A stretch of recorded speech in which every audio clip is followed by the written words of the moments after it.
Contagem regressiva. 10, 9, 8, 7, 6, 5.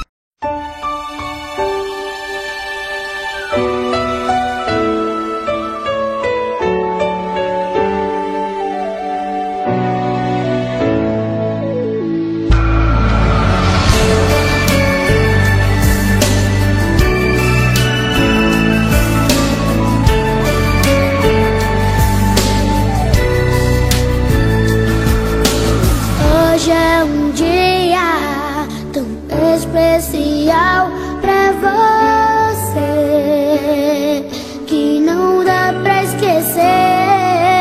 Em vez de comemorar, eu queria te agradecer por tudo que me fez. Você me viu nascer, crescer e andar, e a cada passo meu cuidava de mim. Me ensinou tudo que eu sei. Oi, mãe. Oi, filho, o que você vai me dar hoje? Te dá? Ah, é.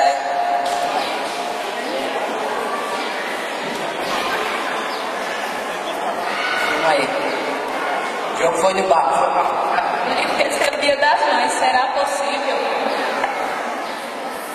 Oi, mãe. Oi, filha. Tem alguma coisa pra me dizer hoje? Tem, me dá R$5. Eu não tenho. Tem sim. Não tenho. Tem sim, me dá, senão eu choro. Ah, Tom. Oba. Mais ontem esqueceu o dia das mães. Mamãe, o Oscar me bateu.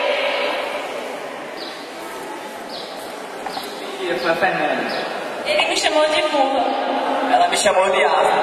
Mentira dele. Vou falar nisso, que é asa. Ah, é você.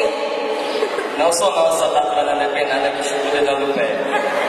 Vou te mostrar quem é Ratunando. Então, velho. Para os dois, já no quarto, estou de castigo.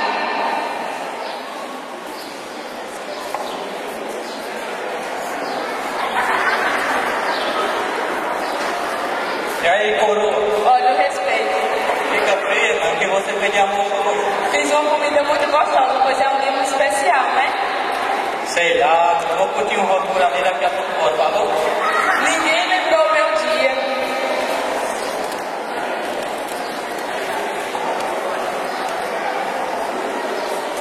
Oi, mamãe. Oi, minhas filhas. A gente queria dizer uma coisa. Hoje eu esqueci. Até que enfim que alguém se lembrou. A senhora não der. R$10. Vem pra mim, desse pra Erika. Ah, é isso, Tom. Tchau. Ninguém lembrou meu dia, 7 filhos, todos esqueceram. Mamãe, nós só estávamos brincando. A senhora nunca será esquecida por nós. Mamãe, te amo. Mamãe, sou muito grata por você ter me dado o valor mais presente mais valioso da vida. Mamãe, você é muito especial pra mim, te amo. Mamãe, que Deus te dê muita saúde. Obrigada pelo seu amor. Mãe, o seu carinho será sempre lembrado em nosso coração. Mamãe, nosso amor por você não tem fim. Um beijo duplo.